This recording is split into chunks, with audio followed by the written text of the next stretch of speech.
수요 오전 예배에 나오신 여러분, 예수님의 이름으로 간절히 축복하며 소망합니다. 2023년 마지막 수요 예배, 오늘 여러분과 함께 시편 후반부의 말씀을 가지고 시편의 후반부의 말씀을 가지고 환난 중에 드리는 소망의 기도라는 제목으로 말씀의 은혜를 나누기를 원합니다. 말씀의 기록은 지난 시간을 보셨던 9편에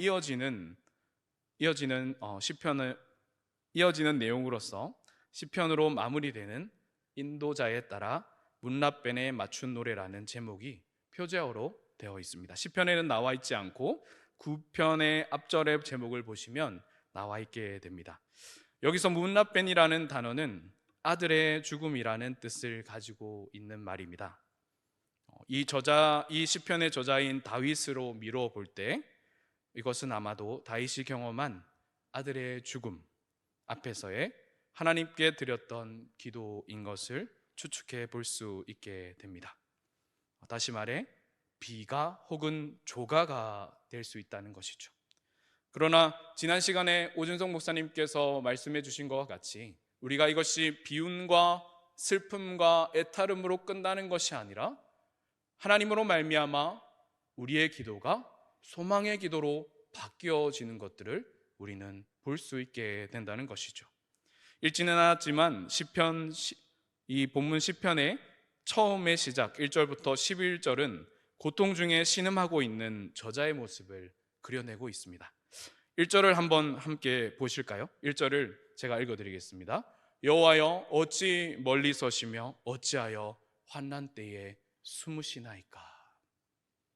우리가 흔히 이런 경이 있는 어조는 아니지만 주님 왜 응답이 없으십니까? 라는 기도를 드릴 때가 혹은 침묵으로 이렇게 나아갈 때가 있지요.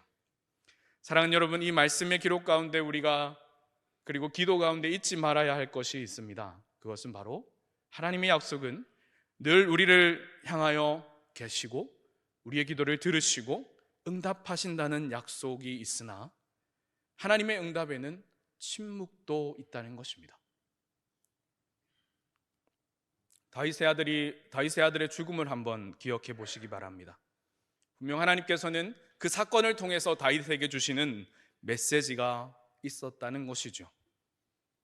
다윗에게 응답하지 않은 것임을 그의 범죄함으로 말미암아 하나님께서 침묵으로 다윗에게 응답하신 것임을 우리는 성경을 통해 알게 되는 것입니다.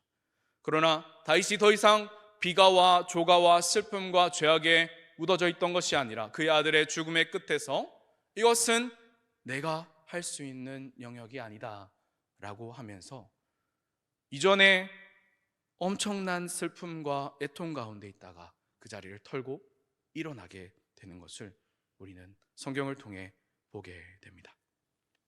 하나님이 침묵으로 우리에게 다가오실 때 우리는 더욱더 자신의 안팎을 살피며 주님 앞에 더욱더 정결함으로 나아가야 한다는 것을 다윗은 우리에게 교훈하고 있는 것이죠.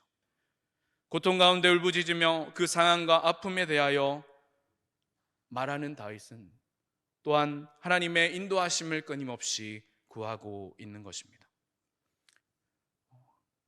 앞부분을 계속 보시고 12절에서 18절 부분을 계속 보실 때에 이 문맥상으로 본다면 이것이 아들을 잃은 슬픔의 비가와 조가일지 모르나 우리의 어려운 상황에도 충분히 대입해 볼 수 있다는 것이죠. 눈앞에 보이지 않는 어두움 컴컴한 미래 앞에 악인은 매일 승승장구하며 의인보다 선한 사람들보다 더 잘 살아가는 것처럼 보이기 때문입니다. 다윗은 또 노래합니다. 하나님 어찌하여 악인이 이렇게 승하게 됩니까? 실제로 멀리서 찾지 않더라도 우리의 일상에서 쉽게 찾아볼 수 있게 됩니다. 정직하게 살면 이제 바보가 되어버리는 세상의 메시지를 우리는 흔히 듣게 되죠. 혹자는 이야기합니다. 누가 알아준다고? 그렇게 살아. 그것은 바보 같은 삶이야. 바보 같은 방법이야. 손해보는 방법이야 라고 말입니다. 그러나 여러분, 우리가 기억해야 할 것은 오직 우리 아버지 되시는 하나님은 이 땅에 아들 예수 그리스도를 보내시사 우리에게 영원한 생명으로 응답하신 하나님께서는 그 삶이 맞다라고 이야기하시는 것입니다. 내가 이 세상 가운데 너희에게 원하는 삶은 바로 이 세상이 깨닫지 못하는 정직함과 정결함으로 살아가는 삶이다 말씀하시는 것이죠. 뛰어난 자도 하나님 분명 쓰십니다. 그리고 똑똑한 자도 쓰십니다. 물질이 많은 자도 부한 자도 쓰십니다. 그러나 하나님께서 주목하시는 한 사람은 바로 정직하고 정결한 자를 주목하신다는 것이죠. 하나님 앞에 드렸던 눈물의 기도, 하나님 앞에 올려드렸던 믿음의 고백, 아무 티 없는 순수함의 고백들을 하나님은 기억하신다는 것을 이 자리에 계신 모든 분들이 기억하실 것입니다. 삶의 은혜의 조각에 하나하나씩, 삶의 고백 가운데, 믿음의 고백 가운데 하나하나씩 그 믿음의 간증들을 가지고 계실 것입니다. 비록 우리가 발디디고 사는 이 세상이 이 삶에 대한 가치를 업신여긴다 할지라도 말이죠, 그것이 하나님께서 우리를 부르신 삶이요 우리의 기도가 되어야 한다는 것을 말씀은 우리에게 기록하고 있는 것입니다. 그렇다면 이 환난 중에 있을 때에, 고통 중에 있을 때에 하나님 백성 우리가 드릴 수 있는 소망의 기도는 과연 무엇일까요? 여러분과 함께 말씀을 통하여 두 가지로 살피기를 원합니다. 첫째로, 환난 중에 우리의 소망의 기도 첫 번째는 연약한 우리의 마음을 지켜주시기를 기도하며 나아가는 것입니다. 고통 가운데, 환난 가운데, 어찌할 수 없는 이 세상의 거대함 가운데 우리가 우리의 연약함을 하나님께 온전히 아뢰며, 주님, 나는 힘이 없습니다. 그런데 우리의 마음을 지켜주시기를 기도하는 것이죠. 왜 그럴까요? 우리 속에 이 세상에 대한 안타까움과 부러움과 죄악의 습성들을 따라가려는 본성이 있기 때문입니다. 12절은 기록합니다. 12절을 함께 읽어보시겠습니다. 시작. 여호와여 일어나옵소서, 하나님이여 손을 드옵소서, 가난한 자들을 잊지 마옵소서. 아멘. 비록 우리가 죄악 중에 거한다 할지라도 우리는 하나님의 은혜를 구해야 할 자임을 잊지 말며 온전히 기억하며 죄악 가운데 넘어지는 우리의 모습과 연약함을 주께 구하며 하늘의 능력을 덧입도록 기도해야 하는 것이죠. 마음의 중심에 생명이 있다 말씀하신 하나님의 말씀과 같이 주께서 침묵 가운데 응답하지 않으시고 계시더라도 이 상황을 아시고 해결하실 분은 우리 주님밖에 없음을 구하고 또 아뢰어야 한다는 것입니다. 담임 목사님께서도 설교 말씀 가운데 말씀하셨죠. 우리의 은혜는 응답받지 못하여도 고개를 들이밀고 하나님께로 나아가는 것이 은혜 받는 길이라 말씀하셨습니다. 우리가 알지 못하는 세상의 거대함과 이 비밀된 소식들, 밀려오는 아픔들 가운데서 응답이 없을 때에 우리는 의심의 생각들을 하게 되기 때문입니다. 우리 안에 거하는 죄악의 습성은 이러한 고난의 반복과 삶의 회의의 연속 가운데 우리를 향한 신실하신 하나님의 계획하심을 신뢰하지 못하도록 만든다는 것이죠. 첫째는 괜찮습니다. 두 번째, 세 번째, 이것이 장기로 갈수록 하나님이 내게 응답이 없으시구나, 우리는 지쳐갈 수밖에 없다는 것입니다. 왜 그럴까요? 어떻게 보면 이것이 우리의 삶의 생존과도 연관이 있기 때문입니다. 하지만 여러분, 그것 가운데 간과되는 것 한 가지가 더 있다는 것을 우리가 잊지 말아야 합니다. 그것이 무엇인지 아십니까? 바로 우리 주님께서 우리의 삶의 주인이, 우리의 모든 것이 된다는 것이 의심과 불신 속에 점점 우리의 생각과 마음에서 사라지게 된다는 것입니다. 그러하기에 우리는 우리의 마음을 이 환난 가운데, 고난 가운데 지켜주시도록 소망의 하나님, 은혜의 하나님을 붙들며 그것을 구할 수 있도록 기도드려야 한다는 것입니다. 비록 주님의 응답이 느리다 할지라도 말이죠. 이 보이지 않는 상황 가운데 마주하고 있는 우리의 가정과 자녀와 형제들을 나를 지키시기를 여러분 기도하고 계십니까? 우리 주님이 원하시는 선하심은 무엇일까요? 우리 주님의 선하심을 그때에도 구해야 하는 것이죠. 세상에 일어나는 전쟁들, 환난들, 재앙들, 우리가 다 이해할 수 없는 하나님의 섭리 앞에 하나님의 선하심은 어디에 계십니까? 라고 물으며 끊임없이 나아가야 한다는 것입니다. 기도하며 우리의 생각과 중심을 지켜나가는 것, 이 세상의 풍파에 급류에 휩쓸리지 않도록 우리를 지키며 기도하는 것이 우리에게 필요한 것입니다. 더 나아가 우리는 이 삶을 하나님 앞에서 우리의 가정과 이 세상 앞에 설 때에 믿음의 삶을 지키며 하나님의 선하심과 신실하심을 선포해야 할 자들임을, 하나님의 약속의 말씀을 대언해야 할 자들로 우리를 세우셨음을 잊지 말아야 하는 것입니다. 사랑하는 여러분, 여러분께서 이 세상 앞에서 당신의 자녀들에게 하나님의 말씀과 기도의 방법을 전해주실 수 있는 하나님의 살아계신 통로로 계셔 주셔야 한다는 것입니다. 그것이 여러분을 세우신, 부모로 세우신 하나님의 부르심이요, 성도로 부르신 이 세상 앞에, 직장 앞에 부르신 선교사적 삶이요, 이 세상 앞에 부르신 하나님의 부르심이라는 것을 기도 가운데 기억하시며 나아가시는 여러분 되시기를 간절히 소망합니다. 그렇다면 분명 약속의 하나님께서 그 보이지 않는 상황 가운데서도 신실하게 약속하시며 우리를 지키심을 경험하게 되실 것입니다.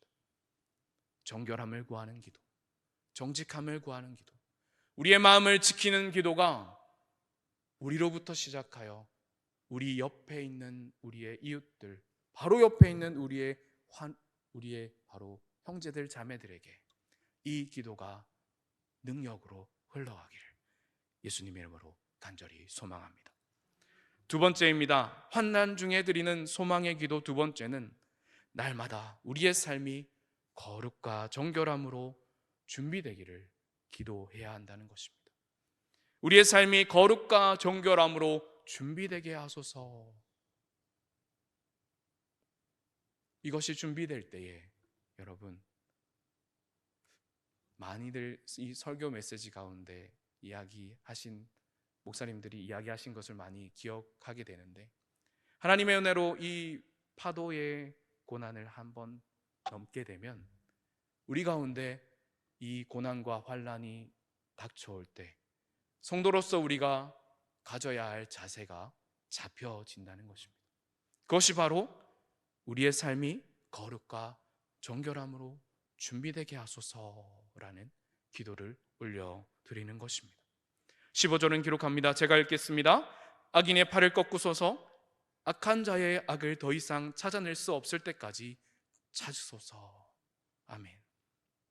이것을 다시 표현하게 되면 이렇게 표현할 수 있습니다. 주여, 죄악의 물결 가운데 나를 주의 손으로 숨겨주시고 내가 주의 선하심을 맛보아 알게 하옵소서. 시인은 여호와의 의로우심을 찾기 위하여 몸부림치고 있다는 것을 보게 됩니다. 왜 그렇습니까?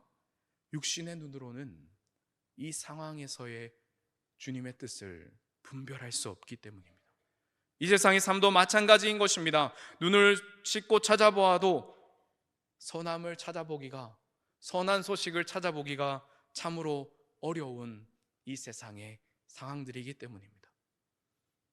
근데 더 나아가 보이지 않는 저 사단마귀 원수는 우리의 눈에서 아버지의 신실하심을, 선하신 계획을 보지 못하게 끊임없이 이 세상의 유혹의 프레임들을, 우상의 프레임들을 우리의 눈에 씌워버리지요.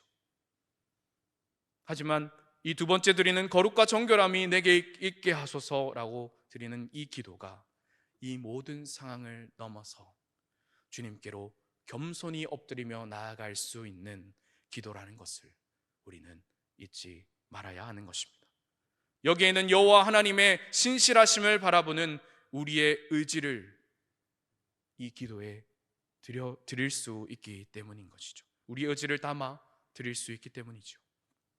동시에 하나님께서 우리를 향하신 변함없으신 헤세드의 사랑, 약속과 은혜가 뒷받침된다는 것을 우리는 기억해야 합니다. 그리하여 우리의 삶이 주님 앞에 올바로 준비될 수 있도록, 정결한 성도, 거룩한 성도로 준비되어지도록 우리의 모든 것을, 마음과 생각과 물질과 시간과 모든 것을 내어드릴 필요가 있다는 것입니다. 재정의 문제를 내어드리고 모든 상황의 문제를 내어드리며 우리의 기도하는 기도의 제목들을 내어드리며 주님의 계획하심과 선하신 방법을 찾아가는 것입니다. 사랑하는 여러분, 이 시간 말씀으로 간절히 권면을 드리기를 원합니다. 이 선하신 방법을 따라서 기도하시는 여러분의 삶이 되시기를 예수님 이름으로 간절히 소망합니다. 아이고, 벌써 이렇게 이루어진 것을 어떻게 하고 가만히 이 상황만 바라보고 계신다면 이 문제는 더 커질 것입니다. 아이고, 내 힘으로 할 수 없네, 어떻게 하나 가만히 계시지 마시고 이 은혜의 자리, 기도의 자리, 성령 집회의 자리로 나오셔서 우리의 기도를 들으시고 우리의 작은 신음에 반응하시는 하나님 앞으로 나아가시기를 간절히 축복합니다. 나의 삶은 주와는 아무런 상관없는 그 자로 살아가지 마시고 우리는 주의 은혜를 받을 자들이다, 죄악 가운데 거할지라도 은혜 구할 자들이다 외치시며 이 세상을 향해 외치시는 여러분 되시기를 소망합니다. 그리하여 우리는 매 순간 질문해야 합니다. 내가 주 앞에 이 올바른 삶의 방향을 가지고 살아가고 있는가를 말이죠. 세상은 온갖 메시지를 통해 우리에게 그 삶을 고민하지 말 것을 주입합니다. 더 누려 편안하고 행복하게 살아야지, 너만 잘 살면 되는 거야, 왜 염려해, 왜 남의 아픔을 가지고 아파해, 근심하고 살지 마 라는 메시지를 줍니다. 너만 잘 살면 골칫거리들 상관 안 해도 되잖아, 이 세상의 메시지죠. 그곳에 온데간데 하나님을 향한 바라보는 시선들은 사라지게 되는 것입니다. 그 메시지 앞에 주일 성수, 헌신, 봉사, 헌금, 영혼 구원, 이웃 사랑 등 여러 가지 그 복잡한 것을 고민 안 해도 되잖아, 왜 그런 걱정을 먼저 하고 염려하고, 네가 주인인 삶인데 왜 그렇게 살아 하는 것입니다. 그때 우리는 당연히 그것을 고민할 수밖에 없을 것입니다. 내 죄악의 습성은 간단한 결론에 이르게 됨을 알 수 있게 됩니다. 아, 내가 안 해도 될 고민이 있구나 하는 것을 말입니다. 세상이 다 그런 건데 하는 이 거짓 메시지에 우리의 마음과 생각을 빼앗길 때가 있다는 것입니다. 사랑하는 여러분, 우리는 이 연약함에 머물 수 있습니다. 그러나 그것이 항상으로 그쳐서는 되지 않는다는 것을 잊지 말아야 합니다. 어쩌면 지금도 그러한 고민 가운데, 그러한 상황 가운데 계실지 모릅니다. 하지만 그때마다 우리를 향하신 하나님의 이 구원하심의 놀라운 은혜와 선하심과 놀라우신 계획들을 기억하시며 이 유혹의 생각들을 뿌리치실 기도의 자리로 나아오시길 간절히 소망합니다. 주님께서 우리에게 영원한 생명을 심으실 때, 이 영원한 구원의 계획을 작정하실 때에 바로 깨어지고 허물어진 이 삶에 대한 바로 세움을 주의 말씀 위에서 교회와 주의 성전된 자들이 생명을 위하여 살아갈 것을 부탁하시고 부르셨기 때문입니다. 그리하여 우리의 삶의 방향과 기도는 썩어질 것에 집중하며 그것을 위하여 살아가는 삶이 아니라 내세의 생명과 구원과 경건의 유익을 위하여 생명을 살리며 사람을 세우고 보내는 그 사역에 집중해야 할 것입니다. 그리고 나누는 것에 고아와 가난한 자와 압제당하는 자와 슬픔 당하는 자와 위로와 필요한 자들에게 우리의 사랑을, 예수의 사랑을, 이 위로의 사랑을 나누어 주어야 할 우리의 삶의 방향이 필요하다는 것입니다. 이것이 하나님 백성이 환난 가운데 드릴 수 있는 소망의 기도인 것이죠. 주님 원하시는 그 삶을 은혜로 알아가면 알아갈수록 우리는 더 그렇게 한 걸음씩 주님과 동행할 수 있다는 것입니다. 이 세상과 하나씩 이별하며 우리의 감정과 사고와 행동과 언어와 삶의 방식, 모든 영역 가운데 주님의 거룩하심과 정결함을 쫓아 나아가시는 여러분의 모습이 되시기를 간절히 소망합니다. 말씀을 마무리하고자 합니다. 왜 우리가 환난 가운데, 고통 가운데 소망의 기도를 드릴 수 있는가? 바로 우리 주 예수 그리스도의 영원하신 사랑 때문임을 잊지 말아야 합니다. 17절은 기록합니다. 그 비밀이 17절에 기록되어져 있습니다. 함께 읽도록 하겠습니다. 시작. 여호와여 주는 겸손한 자의 소원을 들으셨사오니 그들의 마음을 준비하시며 귀를 기울여 들으시고. 하나님께서 주목하시는 사람은 여호와의 신실하심을 기억하며 겸손히 주 앞에 나아가는 자, 약속을 기억하는 자, 의심치 않는 자 된다는 것입니다. 우리의 영원한 목자 되신 주님께서 우리의 겸손한 자의 기도를 들으시는 은혜가 있기에 우리가 소망의 기도를, 희망의 기도를 노래하며 드릴 수 있다는 것을 여러분 잊지 마시고, 여러분의 삶 가운데도 이 기도가 다시 회복되어 올려지는 은혜가 있기를 간절히 소망합니다.